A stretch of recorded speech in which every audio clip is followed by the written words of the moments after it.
Ladies and gentlemen, boys and girls, I'm the Gnarly Gnome. This is the Weekly Pint. It's not a show. Make no mistake, this is not a show. It's a happy hour. It's an excuse for us to do this, to sit digitally face-to-face, kind of like we're hanging out together and having a drink. It's a happy hour. And because of that, as you do open up a drink, or maybe you're already drinking something, hopefully it's 9:45, so hopefully you're already drinking something. Tell us what that is, and we'll, as we go, we'll pretend we're doing it together. Let's see. Marco's having a psychopathy. Did I miss something else here? Still got to get this whole chat thing fixed. Marco's having a psychopathy. Julia is having Mad Trees, a double C in colors, while Josh is drinking Truth Bomb. It is a very IPA type of night, it seems. Hopefully somebody else will chime in with something that's not an IPA. I'm not going to drink an IPA tonight. I can tell you that. In fact, I have a couple really, really weird things that I'm going to crack into tonight. And no, one of them is not a Malort beer, for anybody who is wondering. Although it is, you can't see it. It's sitting back there. Maybe if I get a wild hair up my butt, we'll do a Malort beer. But also the camera's crooked. It's crooked. It's like the whole room is tilted. Remember on Batman when it would cut to the bad guys and the screen was tilted? It's kind of like that right now. I whatever. It's not a show. When I say it's not a show, this is the kind of stuff that maybe I can just lean myself like, and it won't look like it's crooked. Welcome back, guys. If you're new to this. This is a live show. If you're listening via the podcast, please tune in on Monday nights and hang out with us. We usually go live around 9:30 p.m., and we've got a bunch of really fun stuff that is coming in the works for this show as the show kind of keeps growing and evolving and becoming a full-on podcast, a full-on weekly event, not a show. I'm going to crack into something. I was going to do one drink tonight, and I decided instead I would do two. I promised last week I was going to go schnapping. I don't remember what I called it, but I was going to go shopping for schnapps and shopping for schnapps, and I didn't get to. Life. Life is always throwing a wrench in the plans that we think we have. At least for me. But I did get some fun stuff, and believe me, it's going to be worth it. I'm going to start easy. There is some other bottles back here, but I've got a can. So Swine City recently had their 7th anniversary. For anybody who kind of missed that, this is one of the beers from their anniversary party. They make some strange stuff sometimes, and I say strange in the kindest, most loving way possible. This coaster has seen better days. I think it's time to change the coaster game here in the studio. That it's all stained from something. I'm not really sure what. It could be a lot of different things. This is one of the beers that they released for their anniversary. It's called Fine All the Time. Let's get this up near the camera so you can see it. Fine all the time. It is a 9% ABV Imperial Peach Bellini Imperial Sour. We talked about the artwork for this a couple weeks ago, so I figured it's only fitting that we actually try it on the show. I also don't know what is in a peach Bellini. I think that there's like champagne or something, right? Let's see, peach Bellini. All right. Oh yeah. Okay. Peach Bellini is a Venetian cocktail. It combines sparkling white wine and peach puree. It was invented in 1948 by Giuseppe Cipriani, owner of Harry's Bar in Venice. That was a very famous cocktail bar. It was named after the Renaissance painter Giovanni Bellini and inspired the pink hues in his work. The drink is known for its fruity taste and soft pink color. The original recipe used champagne with white peach pulp and a touch of raspberry puree. So I'm going to go out on a limb, and I'm going to assume that there is a lot of peach in this beer. I'm curious if there's any raspberry. I do not see any pictures of raspberries. All I see is this flaming skull, which I don't think was a original ingredient in the cocktail. There were no flaming skulls involved. And then lots of peaches. So the can is also a little squishy, which is usually not a good sign. However, this beer is it is fresh, so I'm not too worried about it. Let's see. Everybody's disappointed in my schnapps. Eric has a shot of Bekarovka. What is that? Is that some kind of a anise-based schnapsy kind of beverage? Julia says, that sounds amazing. Recipe I saw said Prosecco, all of which would be amazing with raspberries and peaches. Yeah, I assume any kind of sparkling wine is probably okay. I just got fine all the time all over my hands. It's probably all over the desk again. That's why the coaster gets ruined. It's why we can't have nice things here around all of the equipment. There's lots of very expensive things that get beer just dumped on them constantly. All right, let's get this in the glass and let's see what this looks like. I'm curious if it's going to be pink or if it's going to be more kind of a peachy color. Let's see. Oh yeah, it's definitely pink. Peachy pink. All right, that's probably good for now. Not super carbonated. That seems to be for me an issue that I have with, I don't know where to put this can that it won't be in front of me when I change cameras. It seems to be an issue that I have with Swine City. Not a huge dig at them, but their beer is never as carbonated as I want it to be. All right, it's pretty. It definitely looks peachy. Let's see. Eric says that it's a Czech herbal bitter, kind of like Underberg, I'm assuming is what that is, instead of underneath, but more toward cloves. That sounds delicious. I can get behind that. I love Underberg. I'm a fan. All right. So not much else to say about what it looks like. It's not very carbonated and peachy colored. All right, let me get my nose in here. I have to say before I drink this, I did not pay for this beer. This was a gift from Swine City, so cheers and thank you, Swine. They did not ask me to drink this on the show or review it or do anything like that. So they actually don't even know that I'm doing this. So obviously no money exchanged hands, none of that stuff. Yada, yada, yada. Not a review. It's just me drinking a beer that I'm going to give my thoughts on. Okay, not what I was expecting. However, I shouldn't say it's not what I was expecting. Not what I was thinking it was going to be. It is what I was expecting. There is definitely an aroma from a lot of Swine's sours that I'm used to. I don't know what their recipe is for their sours. I don't know what this is. It's a little bit of a like a floral funk that is definitely going on. Not what I would expect from the actual cocktail. That being said, I don't know that this is supposed to taste like the cocktail. I think it's just inspired by it. So, and maybe not even inspired by me. It's just the same flavors. I don't know. We should probably taste it and find out.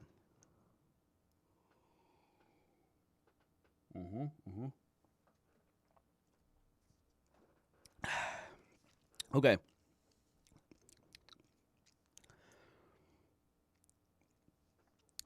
It's all right. Again, going back to the carbonation, especially with this drink, Peach Bellini, I expect carbonation. I expect it to be real zippy, real champagne-y kind of in that carbonation level, and it's not.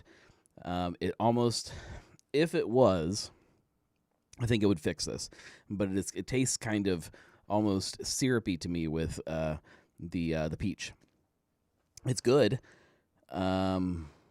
It does make me want to turn this into a cocktail, though. I want to put this like over ice and hit it with something like maybe even sparkling water, which would bring that ABV down just a little bit, but it'll give it that kind of refreshing carbonation level that I'm looking for. It's good, though. Yeah, I can do that.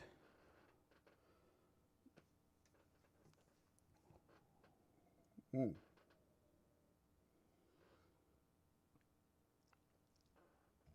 I appreciate a lot that Swine City um, pushes themselves into these different directions with drinks like this. You can always walk in there and find stuff that is not kind of your standard flavor profiles that a lot of other breweries tend to go for these days. Whether or not that's what everybody wants, look, I get it. You're not going to walk in there and find just kind of your standard beer list. And I think that there are definitely some people that I've talked to that don't like that. Me, that's why I do go there, is because I'm looking for something that's just a little weird and off the wall, which we should talk about. So first, before I go to this other beer, I do have a video coming up this week. If you have not already seen it, if you're a Nomi, if you're a paid tier Nomi, we need to come up with some better way to word that. Paid tier Nomi, you have access to it already if you go to the Patreon page. Everybody else, it'll be up on Wednesday is what I'm kind of shooting for. Not shooting for. It'll be up on Wednesday morning. It is me drinking a different Swine City beer. This time, a Malort barrel-aged Brett ale. And I don't want to spoil anything, but it's kind of good. And I don't know if that, again, is what I would expect a Malort beer to be, which is kind of ridiculous to say. I was kind of expecting it to not be as good because of Malort. It was good. Yeah, make sure you watch that on Wednesday, unless you're a paid Nomi and watch it now. There is a whole bunch of other stuff. We should probably talk about that too a little bit. Patreon, the Nomis, merch is coming out for Bachfest, and with that, I've been writing stuff specifically for the Patreon page. So anytime I have something that I want to write about, it's all still drinking related, at least so far. There's no guarantee that it'll always be drinking related, but anytime that there's been something that I want to write about that does not fit into Cincinnati drinking in the way the stuff on the blog does, it goes there. And maybe even some of that will cross over a little bit, but I'm trying to keep constant stuff on there. There will eventually be exclusive videos that are just on there, probably some podcasty stuff that'll be on there. Maybe even some live things. If you question and answer kind of stuff, that stuff will go just straight over there and live there. If anybody ever has ideas for things that they want to see over there, never hesitate to reach out and tell me. I'm always looking for new things to do that kind of keep pushing me outside of what I've been doing. So I'm excited. I'm excited for where that's coming. If there's like a big, I have a couple kind of really big posts that are for the website, for the gnarlygnome.com. Some really big posts that aren't timely at all. They've just been taking a really, really long time to write because of that. They can post anytime. Those will probably first go to Patreon and live there for a while. I don't know how long, but live there for a while before they get moved over to the gnarlygnome.com. Just more value. But the merch will be good. You guys will like the merch. I looked up to see if I was wearing anything new. This is new merch. I don't think this is available in the store right now. This has been one of the designs that I've been kind of testing out for the last few months. There's a couple different kind of things that I've been testing out. They're all sitting right there. You can't see them. They're off camera. But there is 1, 2, 3, 4, 5, 6 different hats that I'm looking at that are all kind of different logo designs that I'm thinking about. Okay, anyways, next beer. I'll still keep drinking this, but we got to talk about this. This is not a new release for Swine City. They have done this beer before. However, they did tweak something. This is called Nuke, Ohio. This is their Cincinnati-style chili Imperial Brown Ale. I know some of you guys have probably had this because, like I said, it has been released before. This is, however, the extreme cheese version. I don't know exactly what that means, other than the fact it's extreme. It has, let's see, a Cincinnati style chili spices, has Cincinnati hot sauce, and fire roasted habanero peppers in it. I don't know if I'm going to love this beer or if I'm going to hate this beer. One thing that I'm pointing over here at the camera, even though it's at this camera, one thing that I am really, really kind of excited with this beer, if you look at the wax top on this, actually here, if you look at the wax top, this wax has mustard seeds in it. So it smells like mustard. And it kind of looks like mustard. I don't know how well that comes across on camera, but yeah, it looks like somebody dipped the bottle in like coarse ground mustard, which is kind of disgusting, but yeah, I'm curious. I also wanted to open this up because I'm not going to put this in the beer cellar. I'm pretty sure that it will attract some kind of mice or something into my beer cellar because of mustard. I think that they're going to think it's food because it is food. It smells like food and has food in it. I don't know. Does this one tell me not to age it? Because nope, it doesn't. Let's see. It doesn't tell me a whole lot. Bottle 18 of 50. Roasted habanero hot sauce and hot sauce. It's 13.2% ABV. Extreme cheese. It doesn't have cheese in it though. I don't think. You never know. I think they would put that on there, right? It's just extreme. Okay. Marco says, "Oh, that sounds ridiculous." I think so this bottle's like right in front of my face. I think that's part of what I love about this beer is that it is so ridiculous. Like not that we need like over the top anything. Like that's not necessary. But at the same time, it's kind of fun. And like I appreciate the fun side of craft beer more and more as so many different people start taking themselves maybe even too seriously. I think that craft beer can get a little too full of itself in the same way that maybe wine has in recent history. But maybe there's a lot of different drinks that have taken themselves too seriously.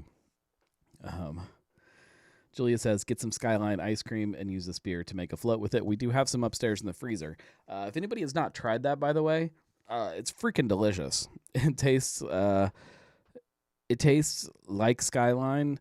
However, it really kind of warps your mind as to what Skyline tastes like. I think that, like, for me at least, there's a lot that I associate with Skyline that is not really the dominant flavors. But when you try the ice cream and you try it, you're like, okay, like if I think Skyline, I recognize that that's what this is. And then when you try Skyline after having the ice cream, you're like, okay, now I'm tasting all kinds of different things that I wasn't tasting before. It really is kind of a fun mind trick you can play on yourself. All right, I'm gonna drink this so that I can open this because I'm curious about it.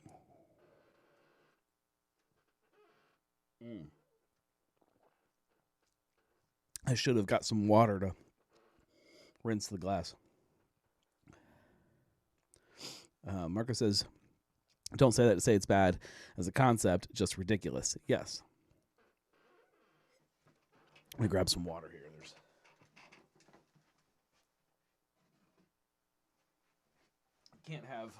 We can't have our Skyline tasting like peach Bellini. All right. Give it a good rinsey rinse.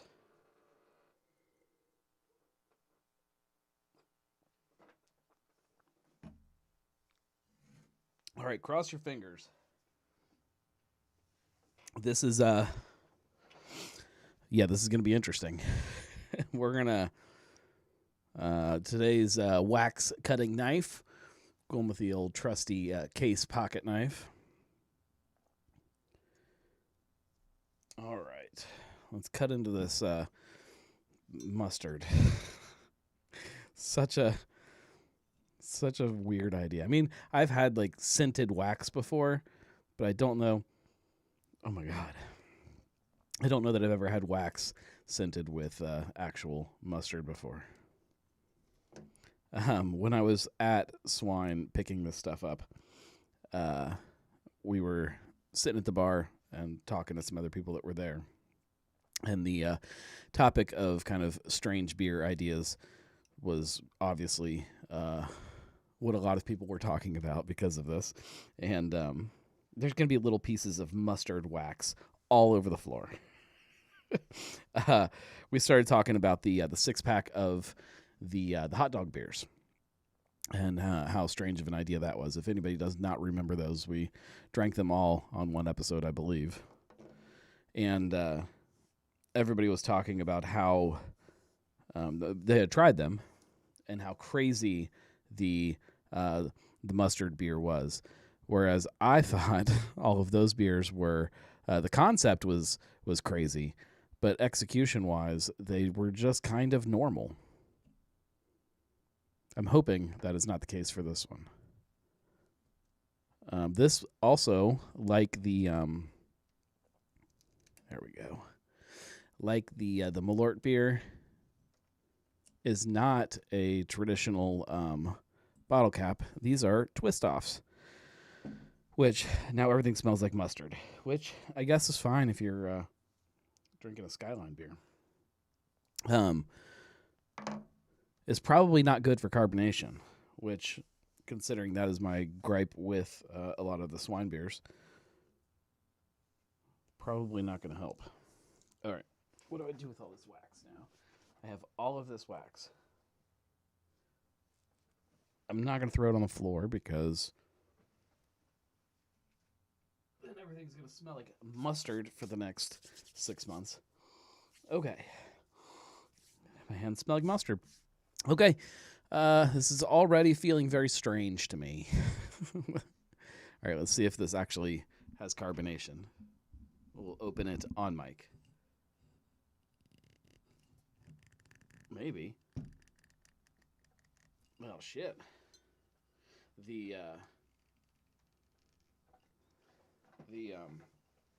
Brett beer opened right up.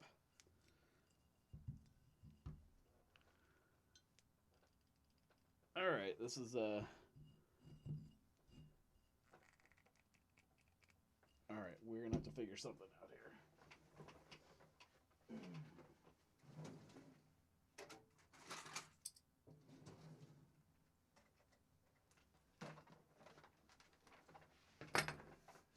This is the other downside of non-traditional bottle caps. If they fight you, oh yeah, here we go. You missed the little bit of carbonation. There's definitely some in there. Man, that sucker was on tight.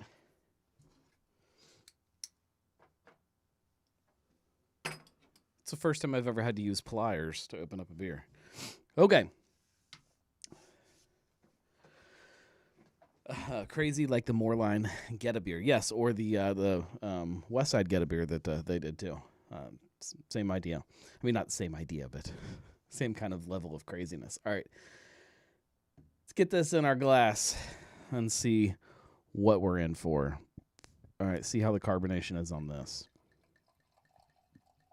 It's not. If I could give any criticism to Swine, that's going to be what it is. Carbonation.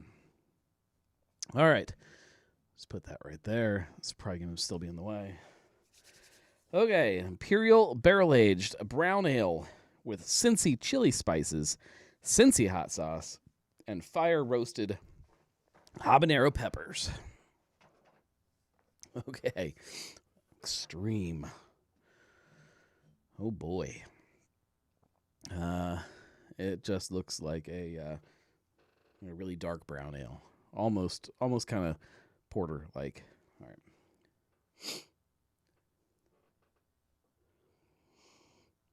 Okay. Okay. First little quick sniff. Not crazy. Okay, I'm getting some more of the Cincinnati chili spices.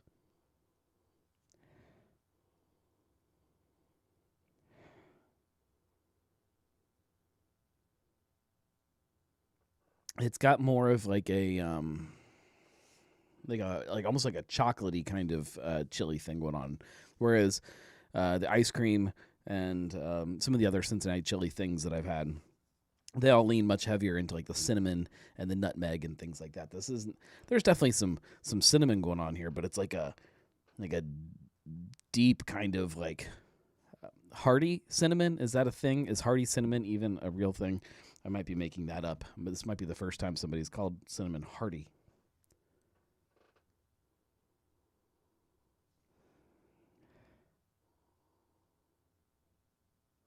I'm getting a little bit of kind of the pepper thing. Not not like a roasty pepper though.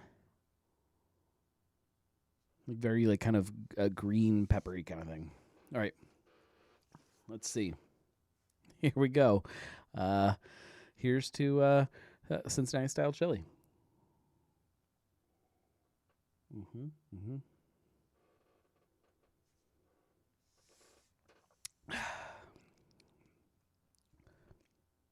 Yeah, there's some heat coming in there.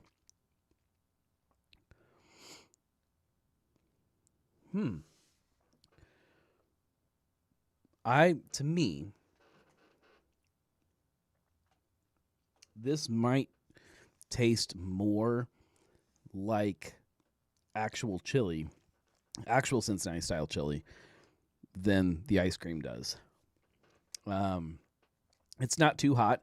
There's definitely some pepper going on there, and I don't love spicy beers typically, but because of the theme and because of what they're going with it, yeah, I think it works.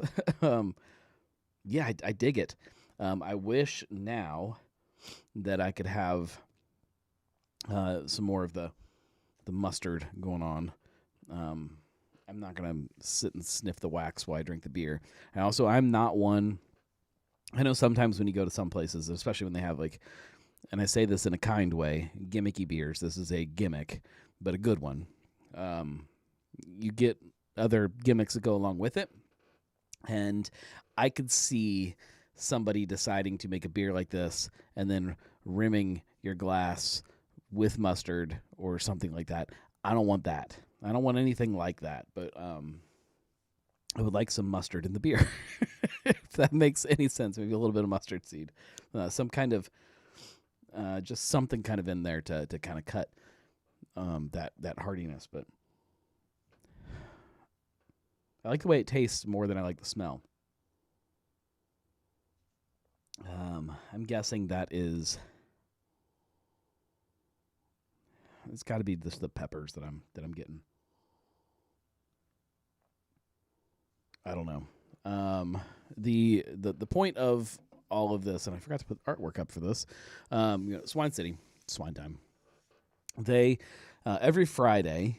And this is, again, not an ad in any way, shape, or form. Although their ads are coming on this show. You will see some advertisers. I was hoping to have one today, but I'm waiting on one more thing to come in to add to the studio. That we'll have a sign back here for the back there, kind of right there, for the advertiser. That is coming. Make a float with the ice cream. I hear you. The ice cream is all the way upstairs in the freezer, and I have 2 sleeping kids, one on the couch in the living room, a sleeping puppy in the living room. I'm not trying to wade through all of that. My wife is still not home. She's at work, so I'm not going to wake anybody up trying to get to ice cream so that I can dump it with some beer. This is not going to happen tonight. What was I saying? I completely lost my train of thought. Swine City. The ads. There are ads coming. This is not an ad for Swine City, but I do want to kind of talk about this idea, these weird things. And they do every single Friday, this FAFO Fridays. You can kind of figure out what those letters mean. And the whole point is to do weird stuff. And we've got a couple breweries in town that do really great weird stuff, and they are one of them. And I encourage anybody that likes just kind of weird, off-the-wall things and different ideas to go there and see what they're doing. Julia is mentioning something else that I will talk about in a minute, but she, in that comment, is something about hot dogs. And I freaking love hot dogs in breweries. I think that they are wonderful, and that is another reason that I love Swine City, because their in-house food is a hot dog restaurant that makes incredible hot dogs. And when you have weird things like this, hot dogs are perfect with it. Anyways, Julia mentions something else. Julia mentions Northern Row. Let me pull this back here. Northern Row is opening on Mondays now at 4 p.m. They're calling it Outcast Mondays, and they've got $4 select pints, a hot dog roller, and shot specials. I love it. I just mentioned how much I love hot dogs. You will probably see me there at some point on a Monday. At some point. I don't know. Mondays are a little bit complicated in my life, but at some point I will be there. I love the idea, and I love seeing more breweries open on Mondays. We don't have nearly enough of them. As somebody that works from home a lot of time, I'm always looking for new places to go and sit and get some work done, because sometimes it's a little difficult to do here in the house. Especially now with the puppy thrown into the concept. Even when you get the kids settled down, now there's number 3 that is like a 4-legged toddler at this point, that if he's either sleeping, playing, eating, or he's just kind of walking around looking for something that he's not supposed to do. And he knows he's not supposed to do. He's a toddler. He's looking for something that he can get into to get some kind of attention. So that's kind of where we're at right now. So it makes it hard to work from home. So I'm always looking for somebody to have a place that's open that I can sit down and have a bar to set up a laptop and a pint of beer. It's a match made in heaven. Moving on. I went ahead and I pulled some labels this week because a couple weeks ago when we did it, it had gotten a little out of control. There were a lot of labels, and I'm trying to not let it get that bad. So I'm trying to stick to doing it a little more frequently than I have been. And I don't think I have a button for that. Let's go here. That'll work. Okay, label approvals. Disclosure first. Label approvals are, what this is the TTB, so the federal organization, the federal branch that is in charge of this. They are the ones that grant permission or grant approval to breweries to be allowed to package their beer, to sell it across state lines, specifically in packaging. So anytime somebody submits one of these labels and says, hey, we want to package this, and then they say, yes, we can see that as people, as regular people. That's what these are. These do not, I'm trying to do something while I'm talking to you. That's why I'm kind of losing my train of thought. It is not a guarantee at all that any of these will ever be released. We hope so, and they are usually a pretty good kind of hint at some of the things that we're going to see. But there's no guarantee, and you should probably know that before we roll through them. That makes sense? Makes sense. Julia says it's still a very good dog, though. I'm sure he's a great dog. No, he is. He's a good dog. Eric says all dogs are good dogs. Some just ruin shoes. Yeah, he's chewed up a couple pairs of shoes. Shoes are pretty much the only thing that he has destroyed. He will definitely go get things that he's not supposed to have, and then he'll bring them to where you can see that he's got something that he doesn't have, and then he'll just wait for you to come because he knows that it's going to get your attention, and he just wants attention. So he's not really chewing that much stuff. He's in that regard, he's a great dog. He has chewed up. He chewed the Velcro off of one of the boy, the 4-year-old, off of one of his shoes, one of his new cool Teenage Mutant Ninja Turtle shoes. Chewed it right off. Didn't need it though. Just pulled it off and then left it there. So it's repaired now. We're good. Turtle shoes, no problem. And then he chewed again the strap off of one of my wife has these big like stupid like shoes she wears in the house. Like they look like water skis. They're terrible shoes. But she wears them in the house, and I guess they're comfortable. Whatever. I don't judge, but they look dumb. And he chewed one of the straps on one of those, and I'm pretty sure she just wears them in the house. I think I could fix that with some rubber tape or something. We'll figure something out. Probably just melt it back together. They're like these big rubber things. I don't know. No clue. All right. Let's roll through some label approvals. Let me drink some more of this first. I'm trying to get what that is that I'm smelling.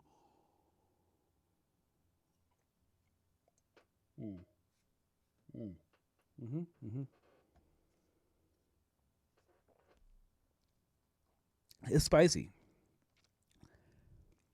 but it's after you drink it. Comes up the back of your throat. Okay.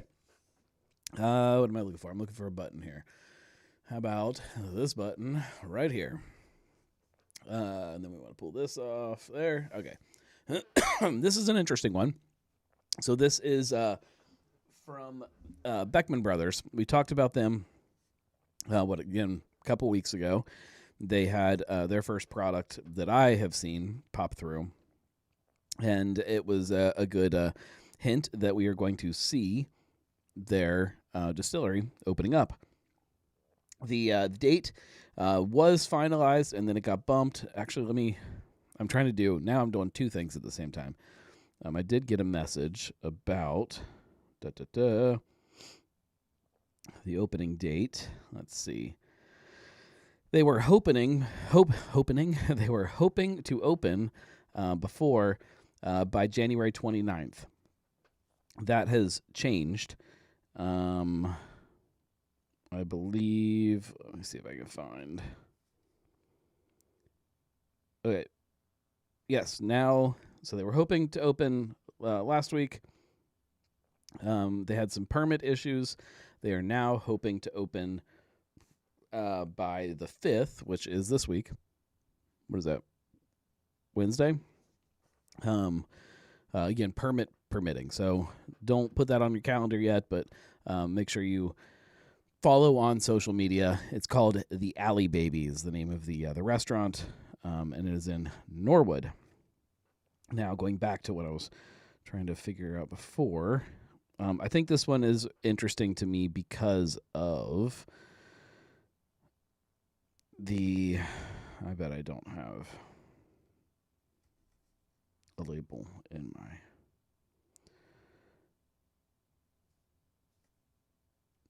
Dun, dun, dun. And I don't really know the full story about this whole thing. But no, I don't, of course, have any labels for this. Two Shot Bourbon Whiskey. This is a brand that existed with the old distillery. So, and forgive me, I'm going to repeat some of the story that I told before. The location that this is at has been a distillery for a long time. It started as a place called Shumrick and Lee's, who moved there and leased out the space. Had a distillery. They were making some really fun, kind of off the wall stuff. They had some like a horseradish vodka or something. They had the 2-shot bourbon, which is what we're looking at here. They had Bourbon or something, which was like a wine bourbon, something like that. They have just a lot of interesting kind of products. They got purchased by RJ Distillery, which is the distillery that is partially owned, kind of owned, all the way owned. It's very confusing, by 50 West, which now operates 2 different spots. There's the Element Eatery that has a small tap room that is RJ Tap Room, and then also the movie theater, the RJ Cinema over in Eastgate by Jungle Gyms.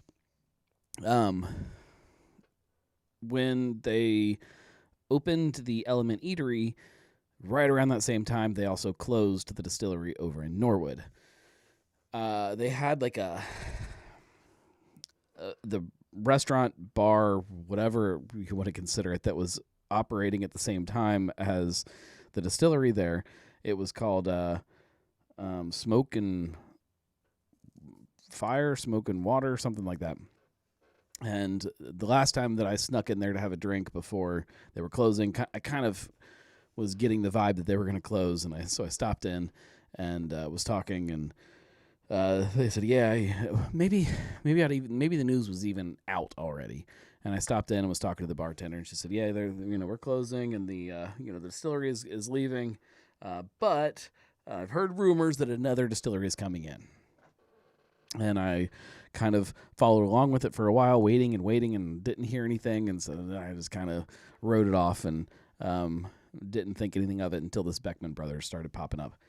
Again, don't know the story at all. I don't know if Beckman Brothers purchased intellectual property of Shumrick and Lee's, but I would think that would have been purchased by RJ Distillery already. Point is, this is a Shumrick and Lee's branded product, sort of. So it's kind of cool to see that it's back in theory.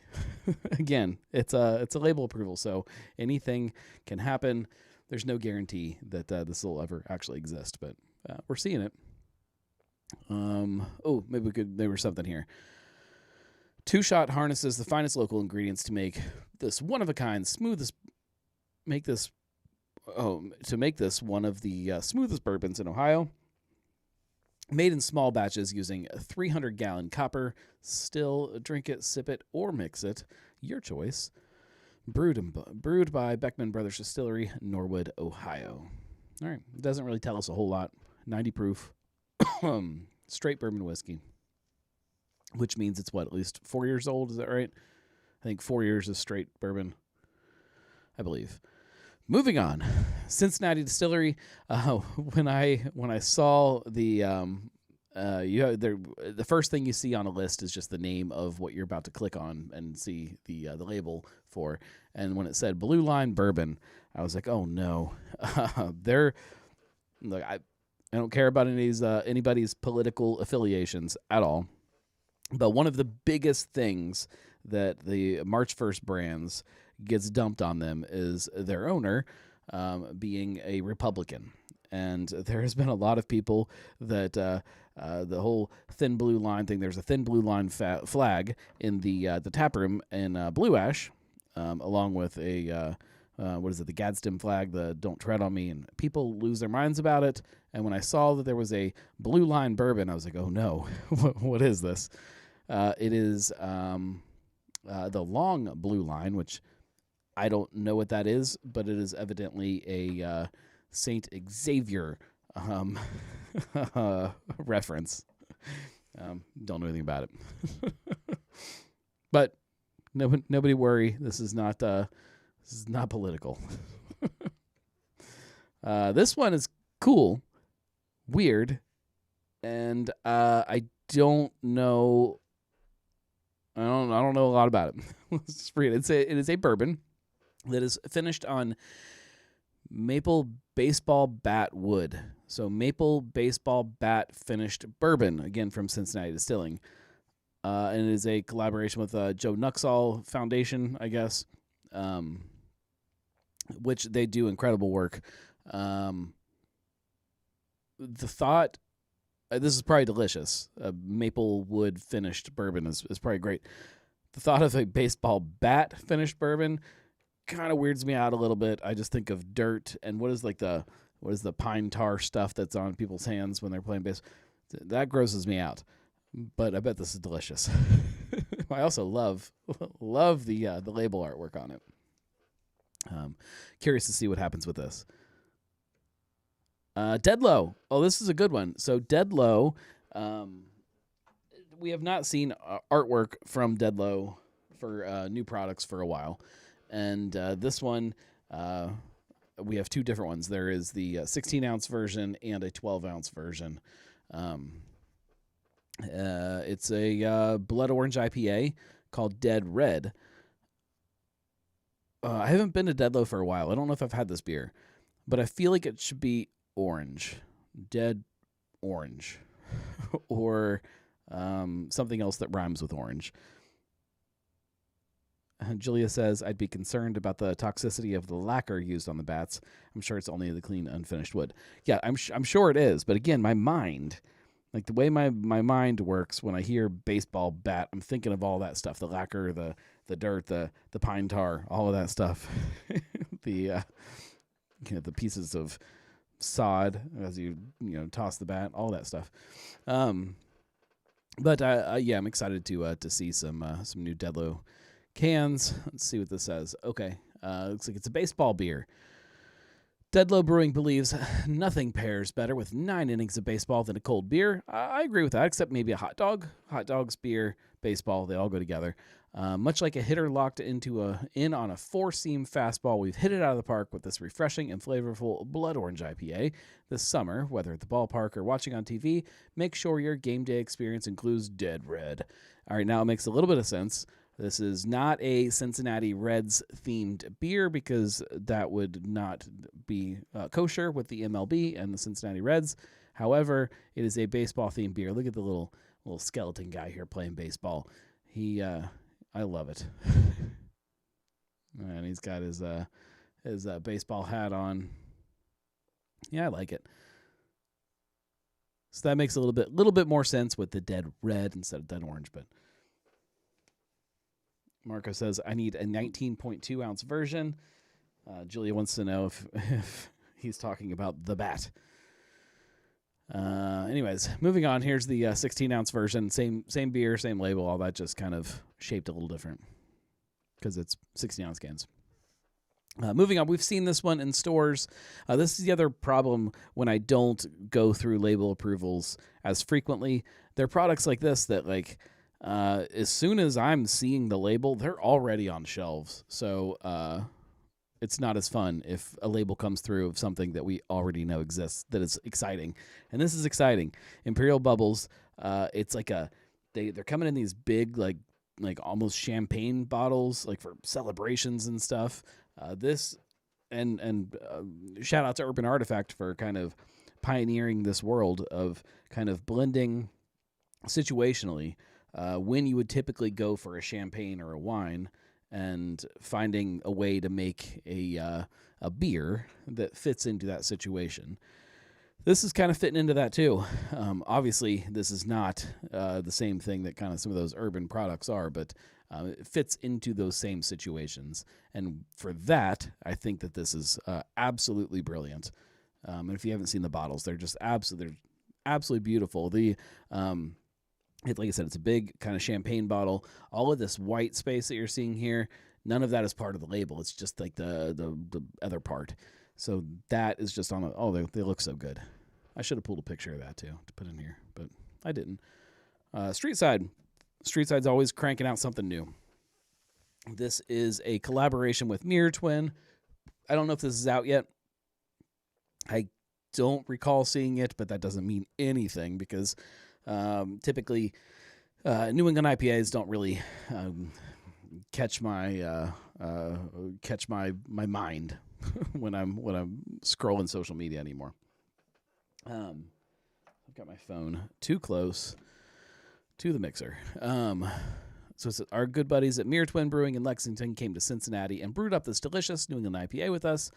Initially imagined as a celebration of our 8-year anniversary, this beer got pushed back just a bit, but like all good things, this one is worth the wait. Juicy, hazy, and delectable, this New England IPA is sure to delight you and your twin flame. Okay.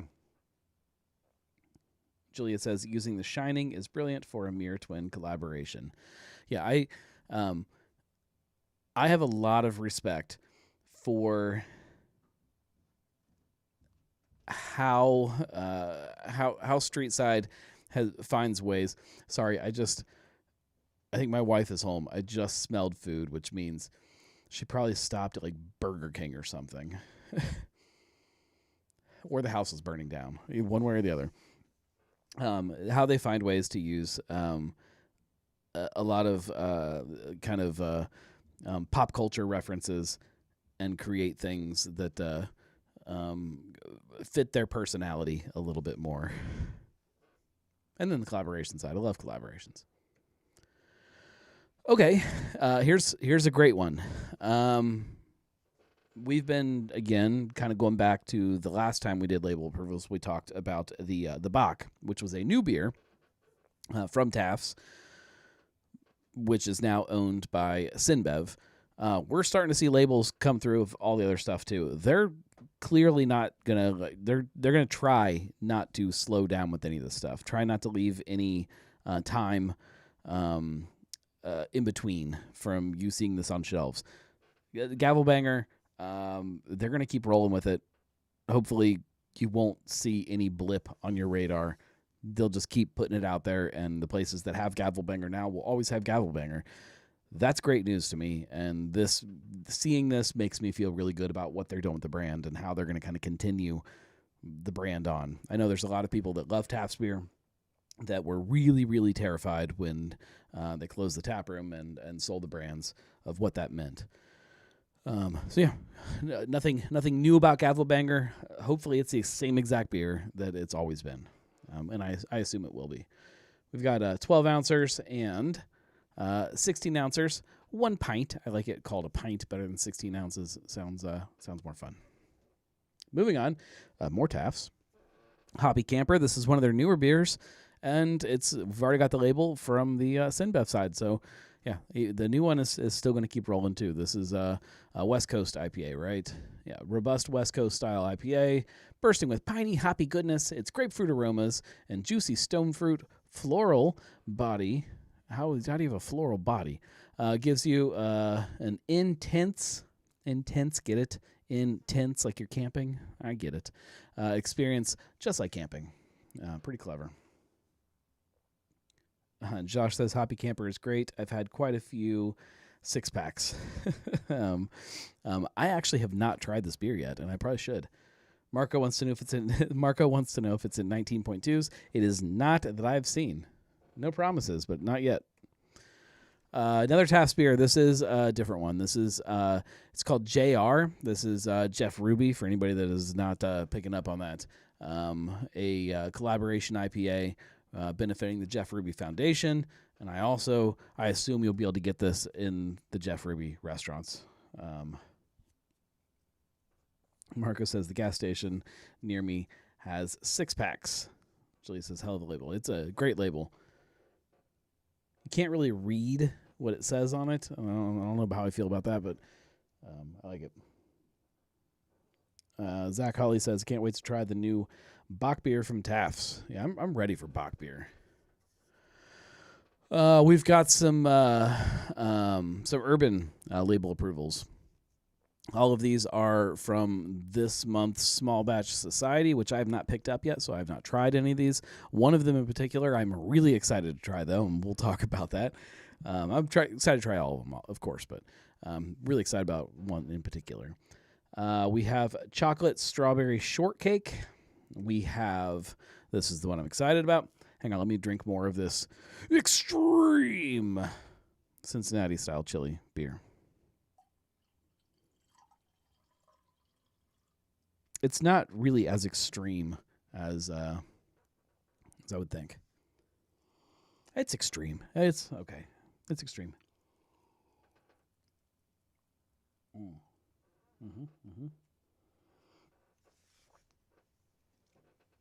Okay. Urban Artifact, Old Bay Lager. Now they did. I'm gonna have to do a little bit of research here while I'm talking to you. They did the Maryland. What was that called?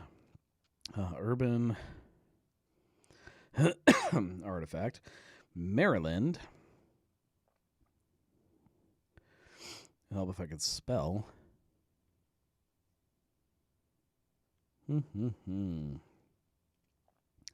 Crap. What was it called? Maybe I'm thinking. Urban Artifact.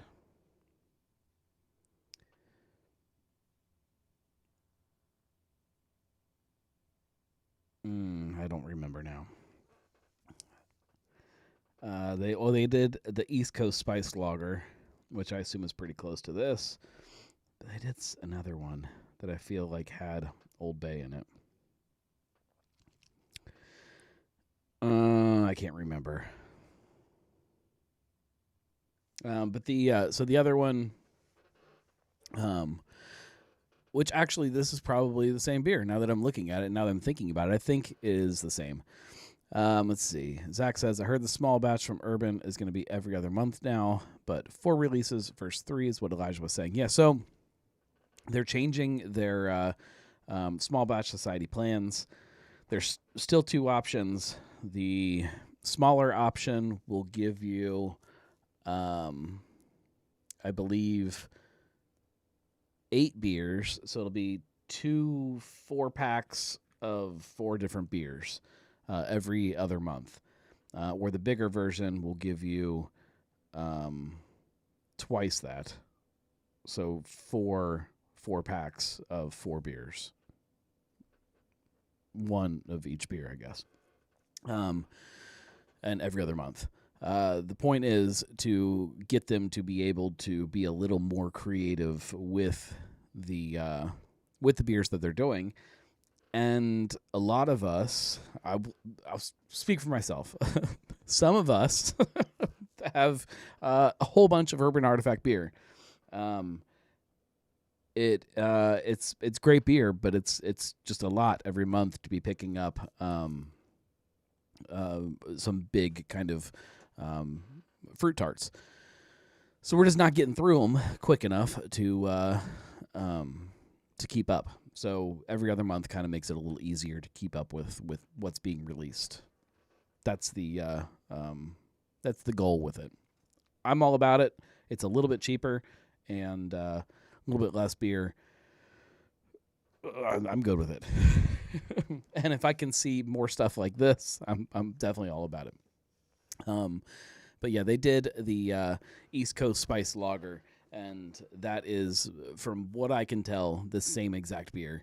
I'd have to look and see if the ABV is the same, but I assume so. It was definitely lager with Old Bay and lemon, and that's what this is. But look at that happy little crab on there. East Coast Oyster Roast. That's the one I'm thinking of. Thank you, Julia. East Coast Oyster Roast. That was like for like November or something. It was like an Epicurean release. That one was great, though. This is good, but that one was great. Moving on. Pumpkin coffee. Again, I'm super excited about this. It's probably really delicious. I don't really understand why we're doing a pumpkin coffee beer in February. We have a call. If we can get everything working the way it's supposed to. Hey there, you are on the Weekly Pint. Who am I talking to? What's up, Noam? It's Zach. How are you? It's Zach. How you doing, buddy? Good. What's up? Hey, I'm doing fine. I'm not going to interrupt too much. I know it's super late.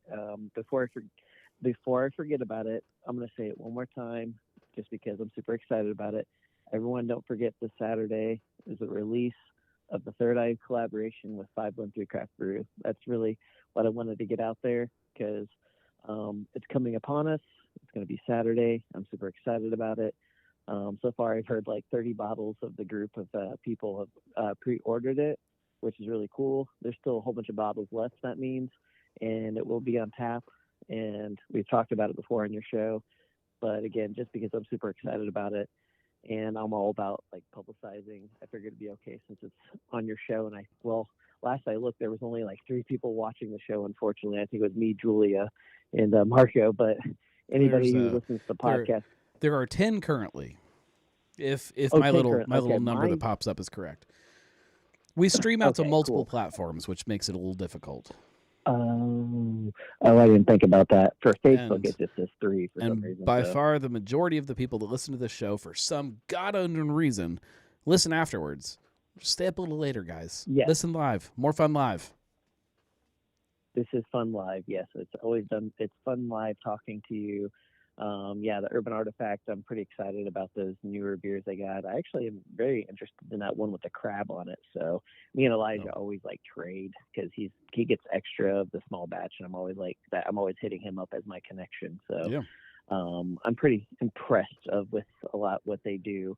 But yeah, I just wanted to make sure everybody knew about the Saturday release date. Come out, they open at 12, I believe. So anybody who wants to come out and try the new beer, like I said, it's a bourbon barrel aged stout that has blueberry and maple in it, and it's going to be on tap starting at 12 o'clock, I believe. A couple of us are meeting earlier before that, but I'm hoping to see as many as anybody else in the craft beer community who listen to your show. I'm hoping to see out there because I'd like to meet new faces and old faces all at the same time. So, well, my face is very young and refreshed and things like that. But Marco has a very old face, so maybe he'll come. He's very old. I actually did invite him. That's good. He's got an old face. Sure. Lots of wrinkles and things.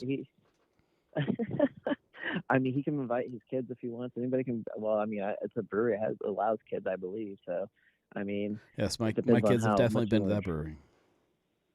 Okay, yeah. Okay, so mine actually now that I think about it, so is mine. But she was like maybe 2 or 1.5. That but still counts. They're still human. So yeah, they're still human. Yeah. Some parents go above and beyond and take their kids at super young ages to events that my wife and I would go. Are they really out here at Dave & Buster's at almost like 12 o'clock at night with their young kids? I guess they didn't find a babysitter. When my kids were really little, we would take them at all times, but now that they're a little older, we can't. But I have definitely seen that, and of course, when they start getting older, like Joe and Caroline, you said it wrong. Caroline. There you go. When they start getting to that age, they just end up being money. They said not money. I was going to say they end up being that you have to feed their faces as long as just with yours you're out for the beer. But now you're like, oh, you got your kids who are super hungry at that age. That's nothing. Teenagers are where they actually they go and they don't stop eating. Oh yeah, got that to look forward to. Feed out all your snacks to the house. Yep. Yeah, I guess that is something to look forward to. And then when you're not home, they sneak and drink your beer. Well, I mean, I guess. I mean, hopefully that doesn't happen, but I mean, it could happen. But I will say, isn't your son already trying to take over your podcast anyway, or the show? Because he's been a guest spot on your show. He does like to podcast. He does not like to steal a beer, though. So that's. There might be wins and losses. Be another gnome, I guess. Which is funny. One last thing. I'm sorry. I know it's getting super late. I was actually taking my daughter on a walk because today was a super nice day today, and for some weird reason, I know it's like really it was 70 in February. I laugh because it was, and I recognize it was. I didn't get out of the house once. I'm kind of like upset about this like whole weather thing today. Because I was in the basement all day long today. I didn't get outside. Are you serious? Yeah, the nicest day, and God knows how long, and I didn't get out of the house. I know. One bit. It's depressing. This is that moment where you say, "Are you serious, Clark?" Yeah. Sometimes the gnome's got to work. I will say, you missed out on a really nice day. I mean, I think Saturday's supposed to be pretty nice too. I think 60 or something like that. Tomorrow's gonna be 40 weird. But what I was getting at is I was walking past somebody's house, and I was like, if I call in tonight, I'm going to mention this. But I saw like 5, 6 different gnomes Yeah. on somebody's lawn with all different outfits, and I'm like, I'm Might have been thinking my of gnarly house. Who gnome knows? right now. I just didn't know how many gnomes you actually had in front of your house. I think right So, now there's a few, but but they come and go. I guess one last beer related question is out of all the small batch series, I did have a question was what was what's been your in the last maybe Ooh. year, what's been your favorite small batch so far that's come back or a new one? The one that jumped out to me just when I first thought about it just now was that Paw Paw Colada. I don't remember. That was Okay. last year sometime. That was a really good one. I'd really have to look at a list and then kind of Okay. come up with something off of that because they all just kind of blend together. That's I part of the see it. I problem will is say, that there are just so many of them that Urban releases that sometimes I just kind of forget about them. I'm also the same way. I've had a lot of them now at this point, but some of them I'm like, didn't they seem like they use that fruit with the other? I mean, maybe it was just me, or they might add like a zest to it. Yeah, But if we're talking about it, my favorite one I actually wanted to get like 2 cans of was the donut coffee one. That that's was always my favorite. I think it was as Operation that was Plowshare. right as you started kind of talking and my mind was still going. That was the next one that popped up was the Plowshare donut coffee The one. Plowshare Yeah, it's Operation coffee donut Plowshare. one. And Yes. then about the same time that one did come out, they did a botanical gadget that was really good too. Oh yeah. Yeah, there's been a bunch of them. There's been And some great then ones. I think Elijah's been pushing for, I think it was like an IPA or something else, or something they don't. Brett was like, I don't think I'll ever make that again, just because of how many raspberry. I don't know what it was. He was on a podcast with Blake recently talking about it, but I was Yeah, like, man, there's been there a are some ones. yeah. I'm a huge fan of all of the Dino series, which Oh don't yeah. exist right now. I mean, actually, that's probably not a good way to put it. They're not currently making them. I think you can still go in there and buy them. I think Oh, they still have so many left over that I you was can go about buy to them. say, I thought I was just there not too long ago. I thought you could like get them on tap Yeah, they're or still not on around, tap. I'm sorry, but but they're not like in a making them bottle to drink them. because the problem Oh, that's is that true. not enough people are drinking them. But man, they're good. Or Or you could just get a special invite from Elijah, and I'm sure he has a whole stock of them because I've been to his house before, and his whole like cellar has whole kinds of those urban artifacts, dinosaur ones. Oh yeah, They're excellent. I'm pretty well stocked on Dino beers. Yeah, I have a feeling you have a lot of beer that just sits around. It's almost like an Easter egg hunt. During Easter when you see those kids, or not, sorry, the adults doing that every year. Yeah, It's recently been happening. I've seen on video where they start hiding the beers. yeah. I just feel like you just got to go to your basement and you can just start the game of it and say, hey, Gnarly Gnome's going to have an Easter egg hunt at his house, except for it's going to be a beer. That'd be a fun little get together. We do the adult Easter egg hunt in my family. Me and my wife, and then my brother and sister-in-law, and sometimes my mother and father-in-law will take part too. We all bring some beers, and the kids go hide them in the yard, and it was fine. But my oldest nephew is now 17, and he is taking to trying to hide things so that we can't find them. Not understanding the whole point is us to just drunkenly stumble around the yard and get drunk. And I think last year he buried one, and so we'll see how we'll see how things go this year if we still do the adult Easter egg hunt. He might have taken it too far. It's actually super funny you mentioned that because I'm just thinking, I don't mean to bring up another Christmas Vacation reference, but all I can think of is when Clark goes up in the attic and finds the present that he wrapped like years ago. He starts flipping the dust off it. You'll find that can. You go, oh, that's where that was. Yeah, very similar. But anyway, I will let you get back to your show. I just wanted to publicize this Saturday, come out and hopefully see people there and give you a little chat since this is what the show is about. Absolutely. So. Thanks for calling in. Hey, no problem. Take it easy, brother. Cheers. Yeah, for anybody that is looking for a fun little bottle to pick up this weekend, stop by Third Eye, man. I think that beer is going to be great. let's get through these labels. There's only a couple more, I think. So pumpkin coffee. Wrong time of year for pumpkin beer, but I'm gonna drink it. Raspberry iced tea. They did the strawberry iced tea a long time ago, and that was one of my favorite urban beers. I love like the tannic thing that the tea brings to it. So I'm definitely looking forward to this one. And that is it for the label approvals. But with that, we're at an hour and what was that? 13 minutes, 12 minutes. We'll wrap it up, but fun stuff coming this week. Like I said, video coming on Wednesday morning. It'll probably post around like 8 a.m. or so. So keep your eyes open for that. And new episodes of Cincy Brewcast coming. We are recording one tomorrow, so stay tuned for that. And then recording another one next week, so stay tuned for that. Like I said, there's good stuff in the works. Lots of fun content that you guys can keep your eyes and ears open for. Pay attention keep watching for more tasting videos down here behind the bar. I'm going to try to make that a very regular thing. I have a couple things hidden in there that are a little off the wall that I've been wanting to put in some kind of a video. I have one big kind of video project that I've been trying to figure out a way to make it happen. I have a weird cocktail. I don't know if it's going to be a series or if it's all going to get crammed into one video, but I've been trying to figure out a way to do that. Just lots of cool stuff. And then,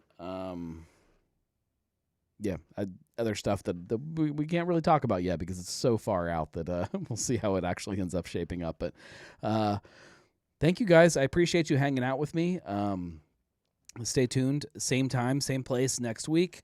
Looks like all of our technology issues are at least worked out enough that you can count on hopefully being able to see and hear me. I figured somebody would have said something if things weren't working. So stay tuned for more cool stuff. Tell your friends. If you like what I do here, if you like what I do anywhere, the best way you can support is by going to you can go to thegnarlygnome.com/support and sign up even for free there, and that helps. But the best way is just to share things with other people that you think would like this content because it's all done by word of mouth. We don't advertise any of these shows anywhere. It just grows by people telling somebody else. Another way you can help, speaking of advertising, we do accept advertisers. And like I said, we've got a really great one coming. It'll be up here on the wall, over here, right here. Nope, right there. Next week. Sign comes in tomorrow, I think, and it goes right there. And we will have a sponsor on this show that you guys are going to like. I'm not going to say who they are, but you guys are going to like it. Great sponsor, company that I love and respect. And if you have a local company and you think you're a fit for this, reach out to me and we can talk and we can see if it works or if there's some way that we can work together because there's lots of local companies that I love that I would love to help and love for them to help me too. So do that. Thank you guys. Like I said, we'll be back next week. Go be gnarly and drink local.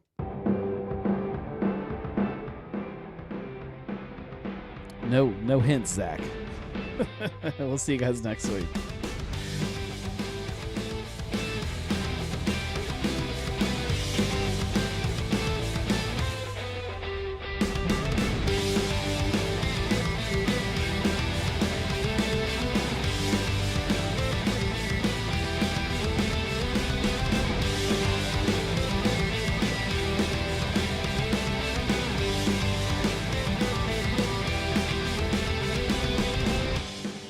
All right, it's at the point now, I can't tell if I'm smelling food upstairs from my wife or if I'm smelling this mustard wax that's all over the studio. I have no idea. Swine City, mustard wax. Why you do this to me?